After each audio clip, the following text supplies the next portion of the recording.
मेरे प्यारे भाइयों और बहनों, आज हम सब यहाँ इस ऐतिहासिक अवसर पर एकत्रित हुए हैं, जहाँ तिरंगे की शान के साथ हम भारत के 78वें स्वतंत्रता दिवस का पर्व मना रहे हैं। देश के नाम, एक क्लिक, सब्सक्राइब अब। यह दिन हम सबके दिल में जोश और गर्व भर देता है, क्योंकि 15 अगस्त वह दिन है जब हमारे देश ने 200 से अधिक वर्षों की गुलामी की बेड़ियों को तोड़ा, जब हमारे शहीदों के बलिदान का सपना पूरा हुआ, जब हमारे पूर्वजों ने हमें आजाद आसमान के नीचे सांस लेने का हक दिलाया। लेकिन भाइयों बहनों, मैं आज इस मंच से यह कहना चाहती हूं कि यह दिन केवल जश्न का दिन नहीं है, यह दिन आत्ममंथन का दिन भी है। यह दिन हमें यह सोचने पर मजबूर करता है कि क्या जो आजादी हमें मिली थी, उसका लाभ हमारे देश के हर गरीब, हर दलित, हर पिछड़े, हर किसान, हर मजदूर, हर महिला और हर बेरोजगार युवा को समान रूप से मिला है? क्या हमारे संविधान में जो बराबरी का वादा किया गया था, वह जमीन पर पूरी तरह उतरा है? भाइयों बहनों, जब 1947 में भारत आजाद हुआ, तो यह आजादी केवल अंग्रेजों की गुलामी से मुक्ति नहीं थी, बल्कि यह अवसर था हमारे देश के सामाजिक और आर्थिक ढांचे को बदलने का। बाबा साहेब डॉ.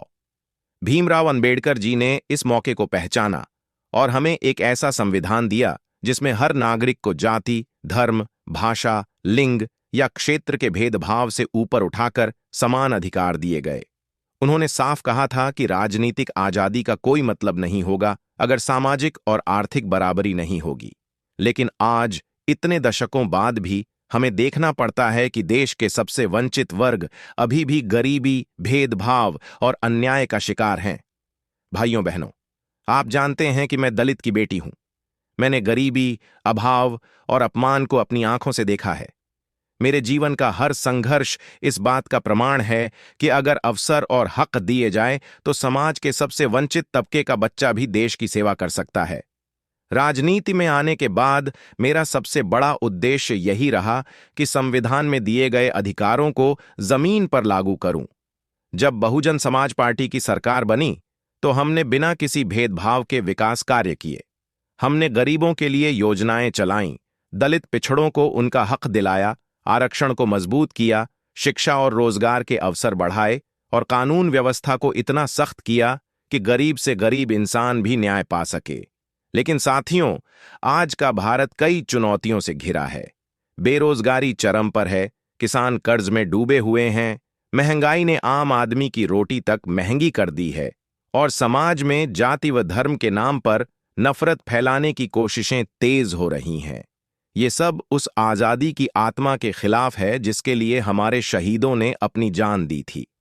आज भी कई जगहों पर गरीब किसान को अपनी फसल का उचित दाम नहीं मिलता, दलितों के साथ अत्याचार की घटनाएं होती हैं और युवाओं को रोजगार के लिए दर दर भटकना पड़ता है। क्या यही वह आजादी है जिसका सपना हमारे पूर्वजों ने देखा था? भाइयों बहनों, मैं आपको यह याद दिलाना चाहती हूं कि आजादी हमें किसी ने दान में नहीं दी थी। यह लाखों देशभक्तों के संघर्ष और बलिदान से मिली थी। भगत सिंह ने अपने प्राणों की आहुति दी, चंद्रशेखर आजाद ने अंग्रेजों से लोहा लिया, नेताजी सुभाष चंद्र बोस ने आजाद हिंद फौज बनाई और अनगिनत नाम ऐसे हैं जो इतिहास में दर्ज नहीं हो पाए, लेकिन जिनके बलिदान के बिना आज हम यहां नहीं होते। हमें यह कर्ज उतारना है और यह कर्ज केवल भाषण देकर या झंडा फहराकर नहीं उतर सकता।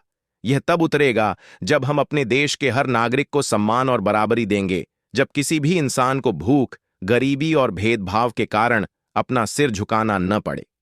आज मैं इस मंच से कह रही हूं, हमारा संविधान खतरे में है। लोकतंत्र को बचाना हम सबकी जिम्मेदारी है। अगर हम चुप बैठे रहेंगे तो हमारे अधिकार धीरे धीरे छीने जा सकते हैं। इसलिए हमें जागरूक रहना होगा। हमें अपने अधिकारों के लिए आवाज उठानी होगी। यह लड़ाई केवल चुनाव जीतने की नहीं है, यह लड़ाई उस सपने की है जो बाबा साहेब ने देखा था और जिसके लिए हमारे शहीदों ने बलिदान दिया था। भाइयों बहनों, मेरा सपना है एक ऐसा भारत जहां हर बच्चे को अच्छी शिक्षा मिले, हर युवा को रोजगार मिले, हर किसान को उसकी मेहनत का पूरा दाम मिले, जहां महिलाओं को सुरक्षा और सम्मान मिले और जहां जाति धर्म के नाम पर किसी के साथ अन्याय न हो। यह तभी संभव है जब राजनीति साफ सुथरी हो, जब नेता वादे निभाए और जब जनता अपनी ताकत पहचान कर सही निर्णय ले। आज इस स्वतंत्रता दिवस पर तिरंगे के नीचे खड़े होकर हम संकल्प लें। हम जाति और धर्म के नाम पर नहीं बटेंगे, हम संविधान की रक्षा करेंगे। हम गरीब, दलित, पिछड़े, किसान, मजदूर, महिला और युवाओं के हक के लिए लड़ेंगे। याद रखिए, असली आजादी वही है जब हर नागरिक को समान अवसर और सम्मान मिले। यही हमारे शहीदों का सपना था, यही बाबा साहेब का सपना था, और यही मेरा भी सपना है। तो आओ मिलकर यह वादा करें, हम नफरत को नहीं, मोहब्बत को बढ़ाएंगे। हम अन्याय को नहीं, न्याय को अपनाएंगे। हम गरीबी को मिटाएंगे, बेरोजगारी को खत्म करेंगे और भारत को एक ऐसा देश बनाएंगे जो दुनिया के सामने उदाहरण बने। जय भीम, जय भारत, जय संविधान।